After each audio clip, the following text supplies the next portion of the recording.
So, on the day that this video is being uploaded, hopefully, today is Fnaf's 8th anniversary. This franchise has existed for 8 years now. Now, if that isn't horror, I can't tell you what is. But today's a time of celebration, fan art, and a time for sharing memories around the electrical campfire of the internet.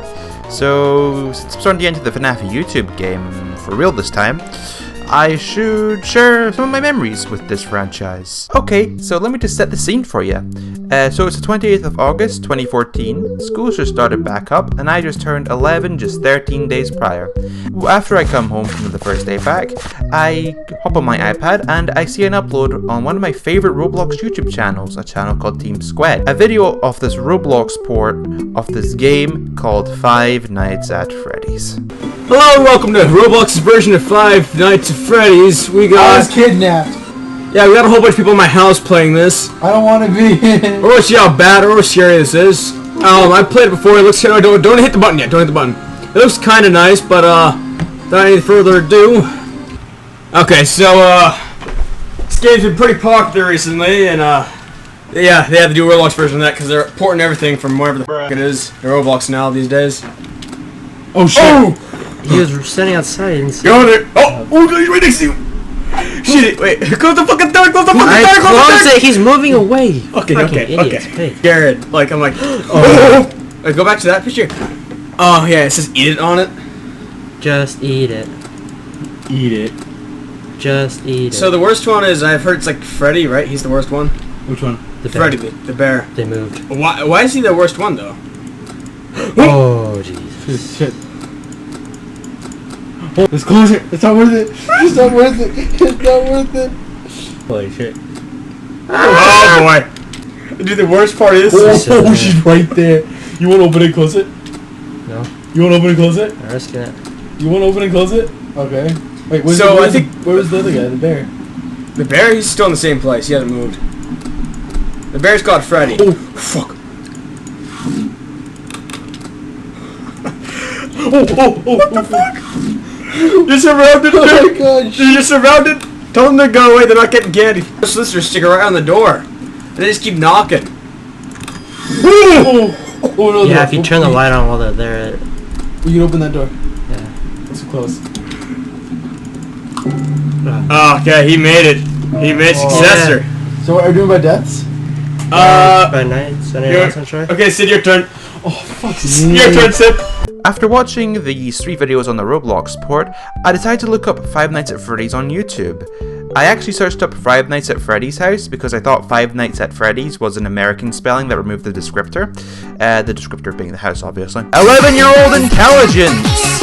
But yeah, I watched the Markiplier videos on the first game, and I was both addicted and terrified of this game, to the point where I actually had nightmares of being in the corridor in my house, with Bonnie specifically, waiting in the darkness, in which he would jump out at me when I flicked the light on. These nightmares somehow predicted Flumpties 2 and FNAF 4, so, you know, that's something I guess. Anyway, so I guess this makes me a FNAF OG? Being here pretty much since the start, I've seen all the hoaxes, big game releases, and the sad decline of the series. Like, remember that one video that claimed to be facts about FNAF, but ended up just being a troll video with fake facts, and then claimed that you could kill the animatronics by shooting your computer screen with a gun? But there is actually a way that you can defeat them, and get an alternate ending. To do this, you must wait for one of them to get into your room, right as they jump out at you. Have your favorite Remington 12-gauge shotgun at the ready, and fire directly at your monitor, blasting that animal into smithereens. Afterwards, you should see a message proclaiming that the demons have been defeated and you escaped alive. Go ahead, give it a try. Yeah, I want to see how many kids fell for that and actually shot their screen. Oh! Remember MatPat's first theory where he compared the animatronics to a real-life Chuck E. Cheese shooting? That was wild. Sparky the dog? Yeah, I thought he was real at first. Remember Smike?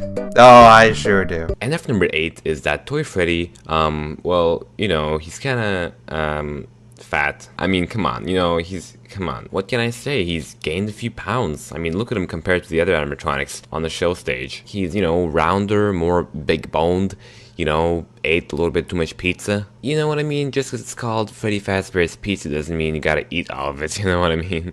Anyway, let's move on. Oh, and an even more obscure one. Remember Pro Class Gamer? I really missed that guy. He was the god of ancient FNAF YouTube. Did anyone else share that same hype for FNAF 2 that I did, by the way? I remember rewatching that damn trailer so many times and trying to pick out all the little details in it. I was a big believer in the might kill all and the freedom theory. If you don't know what those are, do your own research, but just a heads up, this was before we knew anything about the full FNAF story. I could go on, but this community has brought on so many creative and talented individuals to make their own fan arts, fan games, theories, stories, and videos on this small little indie game series which grew big. Oh god, that's a big sentence. As Scott put it himself, FNAF 1 was a lightning in a bottle kind of game. Anything that's tried to replicate it hasn't had the same feeling or effect as the first FNAF game.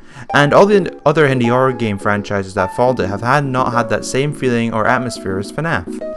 It is unrivaled, and its time to appear on the internet couldn't have been better. This was back in the day where Gmod, Adventure Maps, and Slender were the big things on YouTube. I didn't see a fucking page. I couldn't mention FNAF 1 without mentioning Phisnom's upcoming remake on the first game. I mean, look at this footage! This game is going to absolutely slap, and hopefully bring me back to those twilight months of the early FNAF, because so far, it looks like it's really capturing that feeling of the first game, and it's the only FNAF fan game which I can confidently say replicates FNAF 1. Now, I had a whole script in the works to analyze the first Five Nights at Freddy's game, and that's still coming, don't worry. But I just wanted to make a quick video today to thank Scott and the community for keeping the show on the road for 8 years. Sure, it's as low as it's ever been, but with the amazing looking fanverse projects coming in the pipeline, I think there's still a light for the old FNAF that I fell in love with. I know this video is quick and rambly, and that's because I didn't really plan this days in advance, but I just wanted to get something out there, so to speak. So yeah, I am glad I managed to do that. So yeah. Thanks for watching, and content soon, I promise. NF number 8 is that Toy Freddy, well, you know, he's kinda,